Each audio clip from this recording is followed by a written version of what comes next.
Bem-vindos à terceira parte da Arte da Guerra, desta vez para pedirmos ao embaixador Seixas da Costa que nos fale um pouco daquilo que lhe parece que está a acontecer em Itália, nomeadamente no que tem a ver com o facto de o Partido Democrático, que é o líder da oposição nesta altura, ter uma nova líder, uma mulher também, que se vem assim juntar em termos de género ao facto de a Primeira-Ministra também o ser.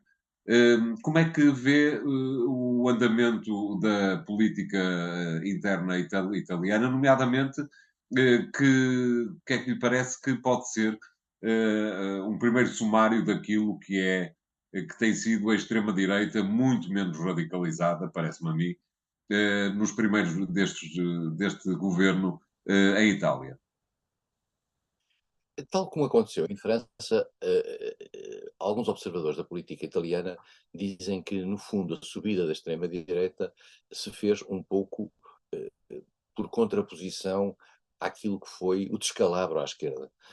E o descalabro à esquerda em França, lembra-se o que aconteceu com o Partido Socialista Francês, que de repente, depois de ter um presidente por 5 anos, praticamente se desfez, e deu origem à esquerda, a uma linha muito mais radical, em França, com Jean-Luc Mélenchon e a France Insoumise, a França Insubmissa, que é o seu partido. Na Itália, o que é que aconteceu?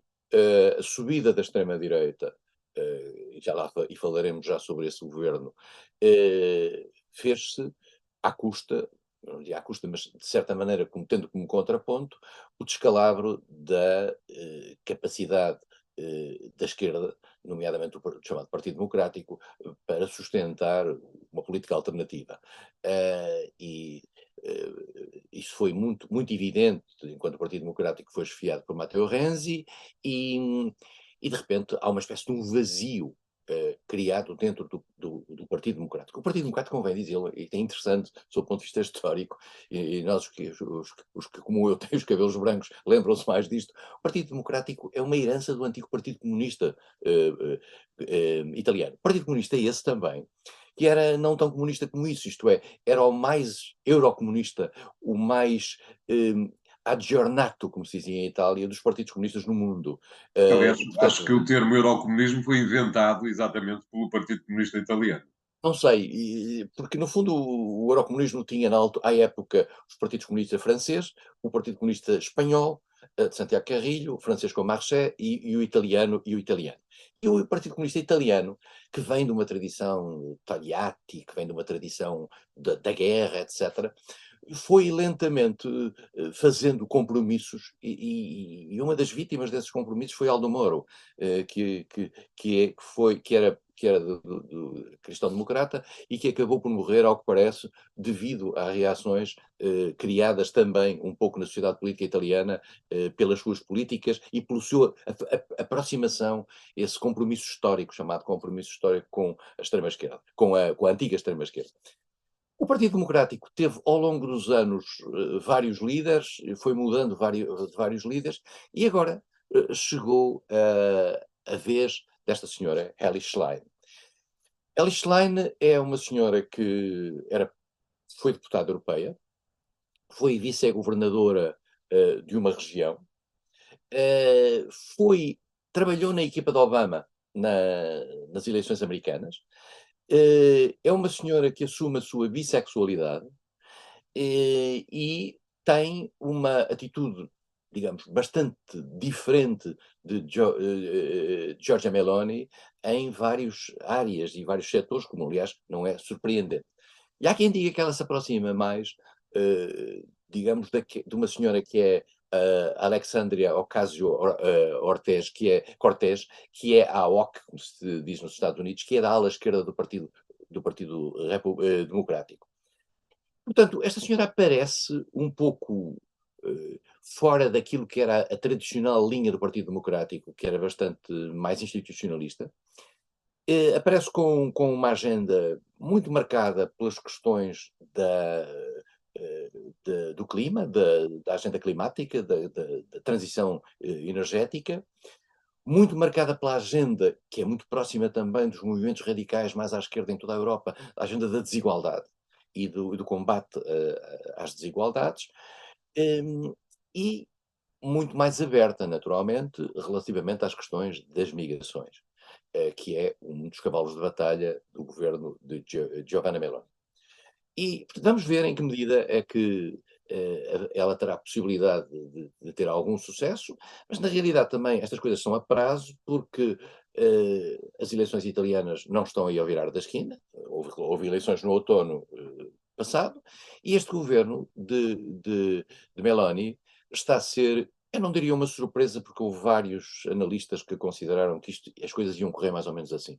Meloni é de extrema-direita, vem de uma tradição fascista italiana, juntou-se a dois partidos, a Liga, de Matteo Salvini, que no fundo se pensava que iria para o governo no sentido de tentar mais cedo ou mais tarde ultrapassar Meloni, mas até agora não tem sido muito, não tem tido muito êxito, nomeadamente naquilo que são as sondagens, e também o Forza Itália, de Silvio Berlusconi, que era um terceiro partido desta coligação.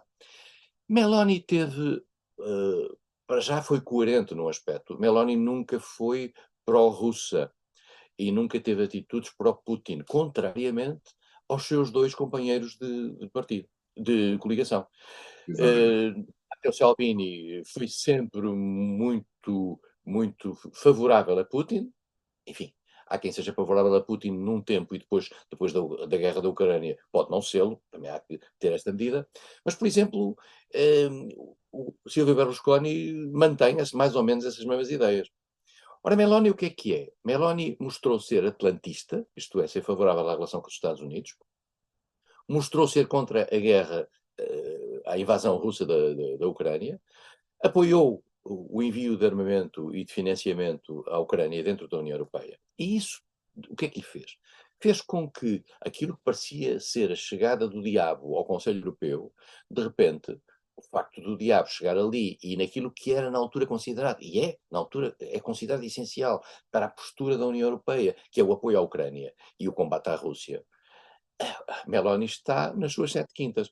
E tudo aquilo que é, digamos, a direita europeia, que está, enfim, na linha da frente desta atitude, a esquerda também está, mas eu acho que a direita, nomeadamente os partidos mais conservadores na Europa de Leste, estão na primeira linha.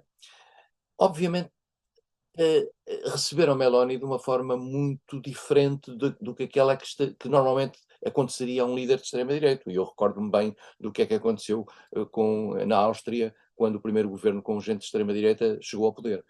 E, portanto, Meloni está a ter aqui o seu momento de sucesso. Veremos agora como é que reage em questões tão importantes como esta história, por exemplo, dos refugiados que vêm do Sul, porque a tentação em Itália é uma política securitária de defesa das fronteiras. A Itália é um país que tem um problema grave porque é a linha da frente daquilo que são os refugiados que vêm através do norte da África. E, e a Itália, não é por acaso que a opinião pública em Itália virou radicalmente, digamos, esteve mais sensível às preocupações de natureza securitária e anti-imigrantes, porque é o país que mais sofre nessa matéria. E, portanto, aqui não há milagres. E como isto foi num tempo em que a União Europeia não tinha políticas ativas de apoio aos países que sofriam esses problemas, a Itália sempre teve uma regressão anti-europeia. E a Meloni é o resultado disso. Os países democráticos têm esta, eu diria, vantagem, é que os governos são aquilo que os cidadãos sentirem que devem ter em função da reação das políticas públicas que podem levar a cabo. E, portanto, vamos a ver. Meloni parece, digamos, para já, dar sinais de um grande equilíbrio e mais de um certo sentido político, eu diria, notável, sob esse ponto de vista, procurando diluir aquilo em que ela possa ser acusada, questões de discriminação, etc. Tem aquele discurso Deus, Pátria, Família, curiosamente o discurso desta senhora do Partido Democrático é exatamente ao contrário, como este, porque Meloni quando chegou disse, eu sou mulher, sou mãe, sou italiana e sou uma outra coisa qualquer. E europeia, mas ela não falou em europeia. E esta senhora diz: eu sou mulher, vivo com uma mulher, não sou mãe, mas sou tão italiana como essa senhora. Quer dizer, E, portanto, no fundo, estamos aqui com duas Itálias. Ela disse, peço desculpa, Meloni tinha dito que era cristã, coisa que esta senhora não disse que. O que significa que há aqui duas Itálias. Quer dizer, e no fundo, o que é que eu quis dizer há bocadinho quando falei de Ocasio-Cortez?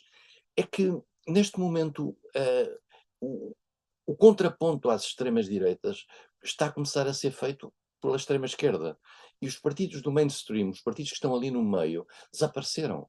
E, portanto, em Itália, pode-se dar o caso que está a acontecer em França. Em França, neste momento, o Parlamento francês está perfeitamente dividido, com a esquerda muito radical. Se calhar em Itália vamos ter a esquerda a evoluir para um radicalismo. A grande questão está em saber se, a exemplo do que vimos no Reino Unido, se a esquerda radical chega ao poder, ou se não é pura e simplesmente voz de protesto. No Reino Unido não chegou, e por isso mesmo o próprio Partido Trabalhista mudou e deixou Jeremy Corbyn e elegeu Keir Starmer. E está a tentar chegar ao poder assim. Em Itália, esta senhora conseguirá chegar a primeira-ministra depois de um tempo de governos de extrema-direita? Veremos. Claro.